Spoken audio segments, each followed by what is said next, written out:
Alors, n'ayant pas eu les textes ni les discussions à l'avance, j'ai forcément prévu, à côté peut-être, et pardonnez-moi si je ne me rends pas compte de toutes vos interventions qui ont été, je trouve, remarquables.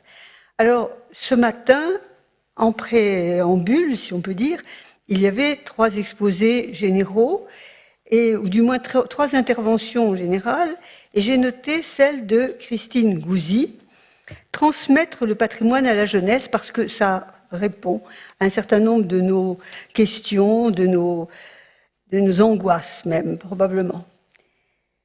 Je dirais que chaque génération n'a accepté l'héritage, ça commence bien, n'a accepté l'héritage transmis par les générations précédentes qu'après l'avoir, en quelque sorte, adopté et même réinventé.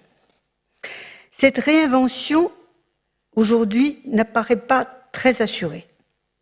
Les programmes de l'enseignement secondaire ne semblent guère orientés, depuis une quinzaine d'années, et c'était déjà démarré bien avant, vers la connaissance de notre civilisation. Je ne parle pas même du patrimoine, ni de notre histoire, je parle simplement de notre civilisation. Cette tendance rend plus regrettable encore les efforts déployés jadis par Pierre Rosimbert et aussi par Françoise Mosser au sein du ministère de l'Éducation nationale en faveur d'un enseignement de l'histoire de l'art dans le second cycle lycéen.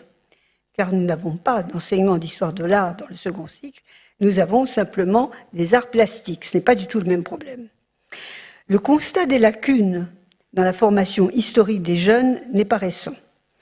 Lors des rencontres départementales du patrimoine de Seine-et-Marne en 2005, sous le titre « Restaurer son Église », furent échangés constats, conseils, recettes pour faire face au désintérêt manifeste à l'égard du patrimoine religieux. La rencontre s'organisait autour de 3 thèmes : l'Église dans l'histoire, la commune face à la restauration de son Église, le sens du monument, faire connaître et partager. Ce dernier thème était notamment porté par Monseigneur Jacques Perrier, auteur en 2004 chez Bayard de « Visiter une église ». L'église était, rappelait-on, non seulement un lieu de culte, mais un lieu d'histoire, de spiritualité, de rencontre. On rappela les dispositifs créés, semble-t-il, en vain par l'Éducation nationale. Actions éducatives innovantes, classes à projets artistiques et culturels, itinéraires et découvertes. La sauvegarde de l'art français, dans cette perspective, conduit des expériences très porteuses dans le cadre de la découverte du plus grand musée de France. J'évoquerai à ce titre l'expérience en 2021 qui s'est déroulée au lycée de Dreux, classe de seconde, option Histoire de l'art. Les élèves ont eu le privilège de choisir 3 œuvres d'art entre 7, toutes présélectionnées par le conservateur des antiquités et objets d'art du département, le conservateur du musée de Dreux, le professeur d'histoire et de géographie, et, merveille, d'attribuer 10 000 € pour en assurer la restauration.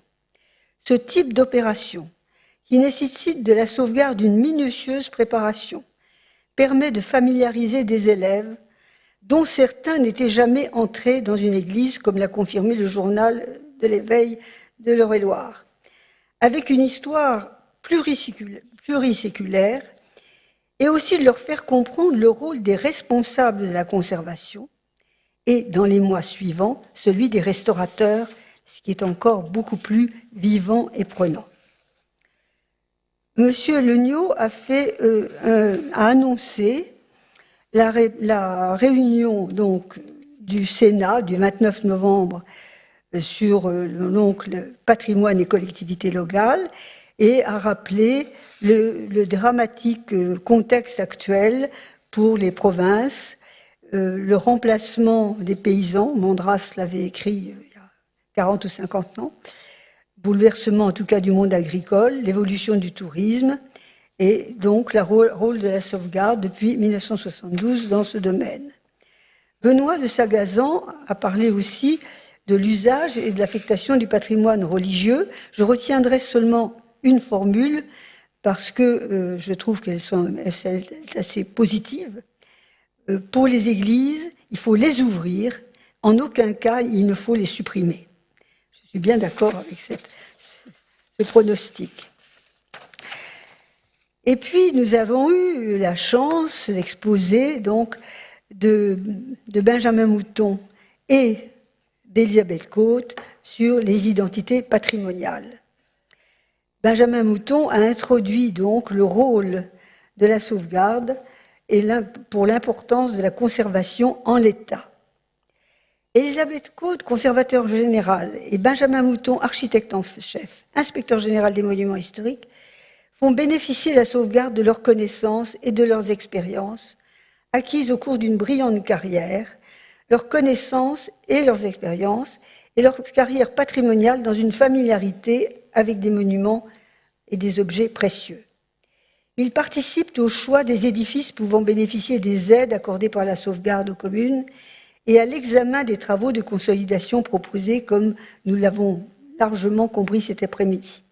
Ils forment l'un des tandems, il y en a d'autres, historiens de l'art, conservateurs du patrimoine et architectes en chef, qui ont tâche d'apprécier l'intérêt de l'édifice, la pertinence de la demande de travaux et d'émettre des observations sur les dispositions proposées, le calendrier des opérations, l'évaluation des montants. Il s'agit donc d'une mission de conseil pour une restauration en conservation. Ces secours demandés par notre fondation procèdent, comme l'a rappelé Elisabeth Cotte, des dispositions du testament de la marquise de Maillet en 1972, exécutable en 1972, c'est-à-dire à sa mort, en faveur d'églises non classées, de préférence inscrites à l'inventaire supplémentaire ou non protégées. Des dossiers sont préparés par une équipe dont la tâche est de réunir des informations précises sur le projet, sur les participations financières de la commune, du département, parfois de la région, ou des aides diverses qui ont pu ou pourront être sollicitées. Comme le souligne Elisabeth Cotte, le montage du dossier est pluridisciplinaire et approfondi. Benjamin Mouton, partenaire du tandem, commente l'analyse des travaux de restauration. Peut-être Proust pensait-il au clocher de Méréglise lorsqu'il écrivait « Le traitement de l'architecture ancienne doit faire l'objet de soins aussi attentifs que l'édition d'un texte médiéval. L'intérêt propre au patrimoine inscrit ou non classé, c'est sa modestie. Sa supériorité vient de ce qu'il représente rarement un type. Nous connaissons les écueils de la typologie. Les architectes qui interviennent sur ce patrimoine ne cherchent pas, Dieu soit loué, à s'affirmer. Ils ne proposeront pas de remplacer la voûte en pierre de taille par une dalle de verre, ni d'y faire pousser du cannabis. Ils ont le souci d'y faire exécuter une restauration exemplaire en respectant l'authenticité de l'édifice. Lors de la reconstruction qui a suivi la Première Guerre mondiale, les architectes ont été affrontés à l'absence de documents photographiques et graphiques sur le second œuvre, soit tout ce qui clôt, tapisse, double le gros œuvre, lambris de charpente et d'appui, menuiserie, sol et dallage. La restauration du patrimoine inscrit et du petit patrimoine doit être, à cet égard, particulièrement respectueuse. Toute disposition doit recourir au savoir-faire des métiers de la restauration. Il en va de même pour le choix des matériaux de couverture et leur pose. C'est d'ailleurs pour répondre à ce besoin qu'a été créé au Palais de Chaillot, dans les années 30, le Centre de recherche pour les monuments historiques, très dépassé par rapport à ce que nous venons d'entendre ici. Parmi les exemples qui ont défilé sous nos yeux, les travaux de charpente ont une place privilégiée. Voûtes à chevrons formant ferme, à panne, à ferme, charpente lambrissée, sculptée. Les particularités régionales sont incarnées dans les différences de pierres, pierres de taille, grès de couleur, pierres volcaniques, granit, pisé, sans parler des couvertures. Que dire des enduits, où tout est texture et reflet. Grâce aux architectes en chef des monuments historiques, toute l'équipe de la sauvegarde a été initiée, et nous aussi cet après-midi, au secret des enduits en terre crue et en bouteille. Quant au décor peint, l'exemple récent de Saint-Médard-de-Drône, en Périgord, fait figure, à l'évidence, de primes et de récompenses pour l'association. Il est évident que le parcours suivi par Benjamin Mouton sur la construction fait de nos églises rurales en conservation des arts et traditions populaires. Mais il y a aussi la tradition du maître de beauté, dont parlait Ruskin. À chaque étape de l'instruction d'un dossier, chacun s'interroge. Cet édifice est-il digne d'intérêt? Les travaux prévus sont-ils nécessaires? Seront-ils suffisants? Quelle publicité sera donnée à cette restauration? À ce propos, je ferai une petite place à la publication des notices sur les églises restaurées dans les cahiers. Le dernier, publié en 2019, porte le numéro 27, qui garde non seulement le souvenir des édifices secourus, mais participe à l'écriture de leur histoire. Les rédacteurs ont été choisis en effet parmi les conservateurs du patrimoine, chartistes, historiens de l'art, membres de sociétés savantes, conservateurs des antiquités et objets d'art, historiens de l'art, voilà.